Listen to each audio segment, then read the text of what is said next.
Shalom to the nation of Israel. First and foremost, I would like to give all praises, honor, and glory to Yahweh, Bahashem, Yahushai, Bahashem, Rakah Kodash. Shalom to the hopeful elect, beginning with the 144,000 men and the innumerable multitude which contains women, children, and may contain some men. And back at it again with another lesson through the spirit and power of Yahweh, Bahashem, Yahushai. And this lesson is really going to speak about how we are a peculiar people. We are a peculiar people. And the reason why I'm making this lesson really is to do with the fact of I've been hearing, things about just things that are really unlogical, how everybody in the kingdom of heaven is going to be a darker tone, when in actuality, we are a peculiar people. So, what I'm going to do is, I'm going to go to the book of Jeremiah, I believe. Let me just spell this correctly.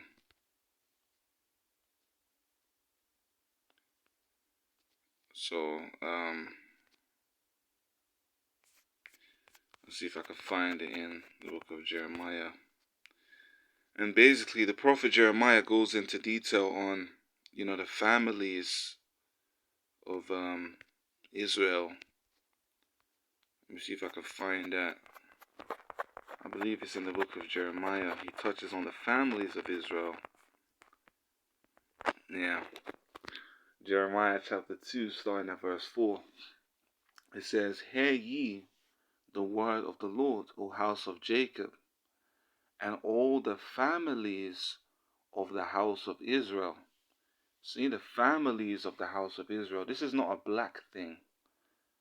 Alright, this is not a Jamaican thing or a West African thing or a Latin America thing. This is an Israelite thing. Alright, this is not about being biased and just being being tribal or being racial. Like, this is something that is to do with the nation of Israel. And we are a peculiar people. We come in all shapes and sizes. Like me, I'm, people would say I'm from Nigeria, but if you look at my hair texture is that of someone who comes from Latin America. And you have people in Latin America that have the same hair texture as people in Nigeria. So we're just a peculiar people. We can't just be biased and basically just be anyhow.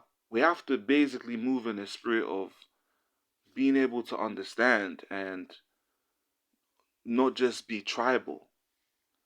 Right? It says, verse 5 says, "Thus saith the Lord, what iniquity have your fathers found in me?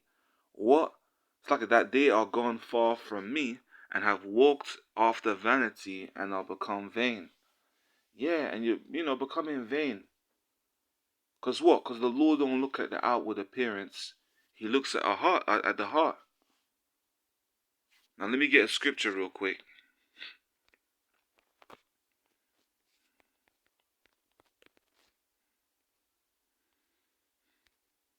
And also, in this ministry, we're not meant to be watching men. Okay? The Lord ain't dealing with that. Watching a man say, "Oh yeah, the brother's handsome. Oh, this brother, he doesn't really get women like that." Nah, that's Satan. You understand? That is actually Satan.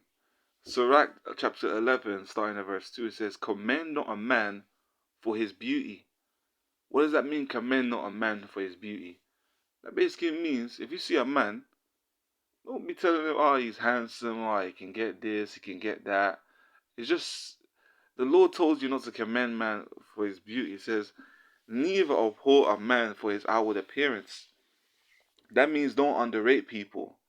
Don't look at people like, oh, look at him and just underrate. And the Lord ain't dealing with that kind of spirit, because he looks at everyone equal. He says that he careth for all alike, and everyone's getting the same coin in the kingdom of heaven. But the point I'm trying to make is that when it comes to it, we're not meant to basically move in the spirit of saying that everyone in the kingdom of heaven is going to be a specific tone. We're going to be different variations of brown. Let me get the book of Jeremiah real quick. Jeremiah chapter 14, starting at verse 2. It says, Judah mourneth, and the gates thereof languish. They are black unto the ground, and the cry of Jerusalem is gone up. So what does that mean, Judah mourneth, and the gates thereof are languish? Alright? It's black unto the ground. When you dig the ground, you actually have different shades of the soil. The more you dig into the soil, the darker shade of brown you get. But notice how it says they're black onto the ground. We come in different shades of brown. That makes us a peculiar people. And number two is that, Scripture says don't let your left hand know what your right hand is doing. A man shouldn't be involved in any man's business when it comes to anybody having a partner or anything. Men should not be involved. If a brother wants to have what you would call whatever type, because, the daughters of Zion are seen as 10 out of 10 in the eyes of the Lord, regardless of how they look like, because of their heart, the elect ladies, okay? So, at the end of the day, the Lord looks at it in a way where, they're all beautiful in his eyes. All the elect are beautiful in Yahweh Shem Shai's eyes. So, carnality is not meant to be something that we're meant to be moving in. We're meant to be moving in the spirit of being spiritual. Okay? You got people teaching, we're going to get heathens from South Africa. When you got the 12 tribes of Israel, the women in the nation of Israel, you want to go for daughters of whatever you call it. Shiloh, I think. Romans chapter 8, starting at verse 24, says, For we are saved by hope. Yeah, that's how we're saved. We're saved by hope.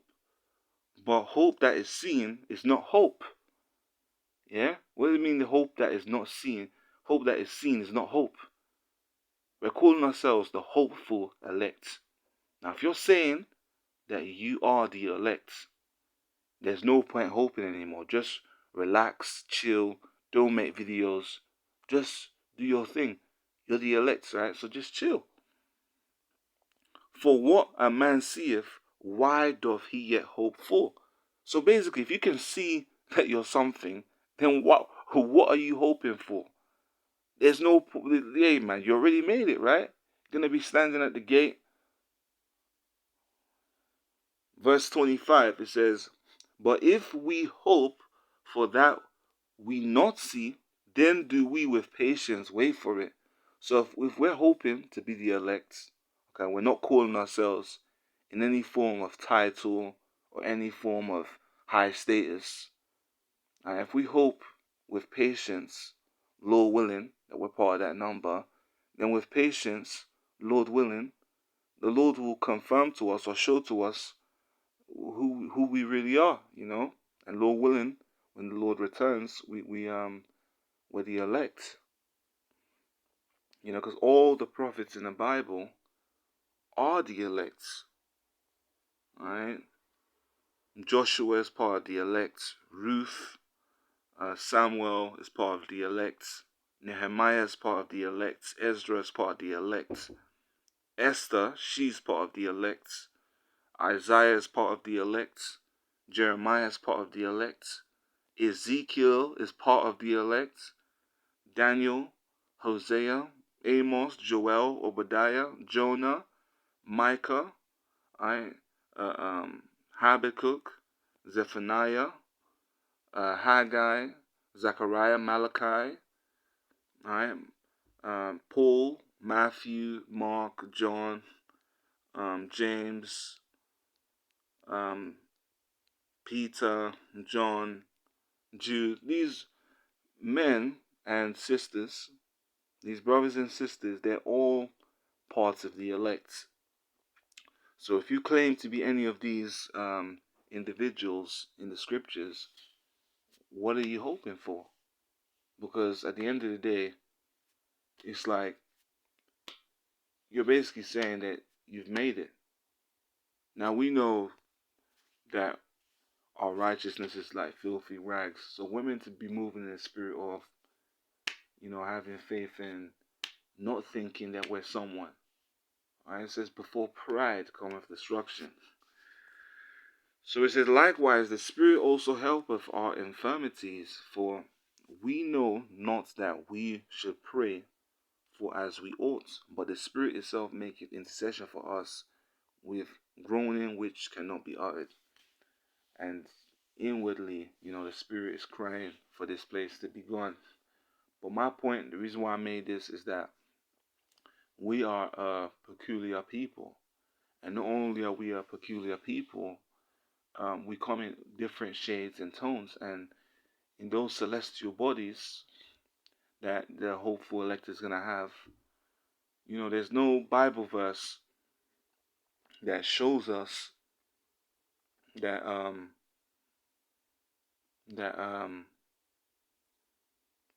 what shade of brown we're going to be. The Lord is going to choose how we're going to look like, however we're going to look like. And there's nothing wrong in, Israelites, whether they want to look, scripture says King David was of a fair complexion. Alright? Even Moses was of fair complexion. What else again? The Lord is very dark skinned. It says he's like fine brass as if it burned in a furnace. So we come in different variations. And ultimately, this is the only thing I've really seen people focus on people's women. Brother, go for this, don't go for 10 out of 10 and all this madness. It's just crazy. But anyways, people always have something to say. But hey,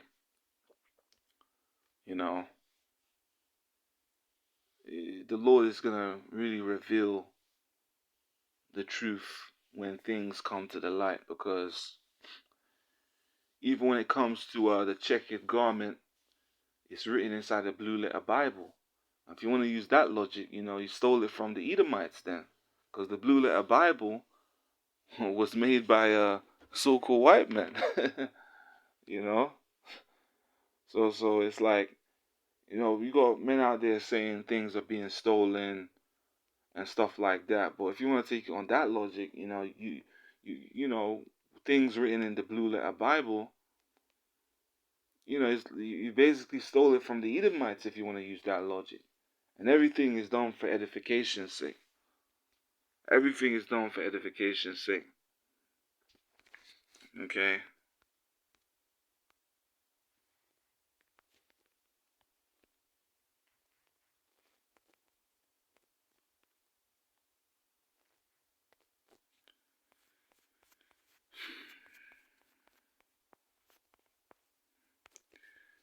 This is the book of Romans, chapter 16, starting at verse 17. It says, now I beseech you, brethren means brother, mark them which cause division and offenses contrary to the doctrine which you have learned, and avoid them. So such men that do these things that are contrary to the gospel which we have learned, you have to just stay away from them because, hey man, you don't want the Most High to put you in any form of trouble. So it's best to stay away from fire when you see fire. So that's the best thing to do.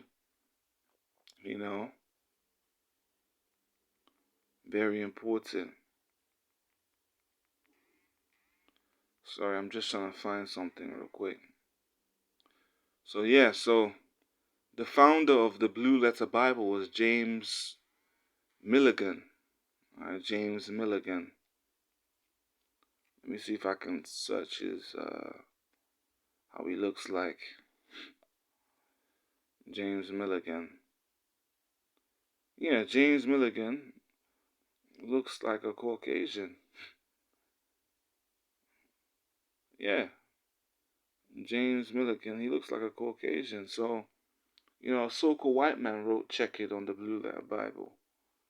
But we don't say he stole it from him. He doesn't complain. But as soon as Jake finds something out, they say certain things. But anyways, I'll leave it all to Yahushua. I'm too mature for that, man. Even though I'm young in the flesh, I behave mature than a lot of people, which is a shame.